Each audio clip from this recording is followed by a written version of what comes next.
Hi bro. అందరూ జనాలు ఏమనుకుంటారంటే వీడు లారీ డ్రైవరు బాగా సంపాదిస్తాడు అనేసి కొంతమంది అనుకుంటారు. కాకపోతే లారీ తోలేదంటే అంత సులభం కాదు. డ్రైవింగ్ అంటే 24 అవర్ సీట్లో కూర్చొని తోలుతూ ఉంటే తెలుస్తుంది బాధ ఎట్లా ఉంటుందని. బ్యాక్ పెయిన్, కాళ్ళు లాగేది, మెడ నొప్పి చేసేది, ఒకే చూపు 4 పక్కల చూడాలా, అన్ని పక్కల తల మొత్తం కళ్ళు పెట్టుకొని తోలాల లారీ అంటే. ఏమి అంత ఈజీ కాదు. ఇదేమి బొమ్మలాట కాదు. డ్రైవింగ్ అంటే బొమ్మలాట కాదు. ఎట్లా ఉంటుంది తెలిసిన లారీ డ్రైవర్ అంటే అంత కష్టంగా ఉంటుంది లారీ తోలడం కూడా. ఏమి సీట్లో కూర్చొని ఇలా స్టీరింగ్ పట్టుకొని తిప్పేసేది కాదు. బండి కంట్రోల్ ఉండాలా, మనం జాగ్రత్తగా ఉండాలా. ఇంకొకటి ఎక్కడ ఏ స్పీడ్ పోవాలా, ఎక్కడ ఎట్లా ఉండాలా, ఎక్కడ ఎంత స్పీడ్ పోవాలా, ఎట్లా కంట్రోల్ చేయాలా, అన్నీ ఉండాలా. తోలేదంటే ఏమి లారీ తోలేదంటే అంత సులభం కాదు. జనాలు అనుకునేది వాడికి ఏం లారీ డ్రైవరు సీట్లో కూర్చొని అలా తిప్పుకొని సంపాదించేస్తాడని.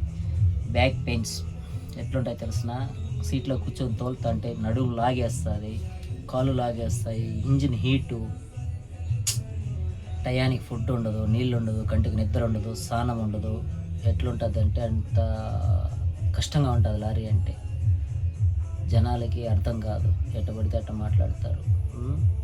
అర్థం చేసుకొని మాట్లాడాలి ఎవరు కూడా. కానీ లారీ డ్రైవర్ అంటే అంత సులభం ఏం కాదు, అంత ఇదేం కాదు. కానీ లారీ డ్రైవర్ని చాలామంది వరకు సులకనగా చూస్తారు ప్రభుత్వం. ప్రతి ఒక్క లారీ డ్రైవర్ని ప్రతి ఒక్క జనాలు కొద్దిగా హీనంగా చూస్తారు.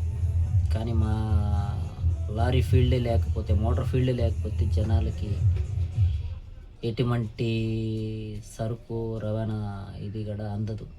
సరేనా. మా లారీ డ్రైవర్లు, మా రవాణా శాఖ కానీ కొద్దిగా స్ట్రైక్ చేసిందంటే జనాలు చచ్చిపోతారు. సరేనా. ప్రభుత్వమే ఆగిపోతుంది. తెలుసుకొని మాట్లాడాలని నేను కోరుకుంటున్నాను. లారీ డ్రైవర్ మోటార్ ఫీల్డ్ అంటే ప్రతి ఒక్కడు డ్రైవరే. మోటార్ ఫీల్డ్కి సంబంధించినోడు ప్రతి ఒక్కడు డ్రైవరే. కానీ మోటార్ ఫీల్డ్కి సంబంధించిన ఎవరిని కూడా తప్పుగా మాట్లాడొద్దని దయచేసి చెప్తాను. Okay, bye.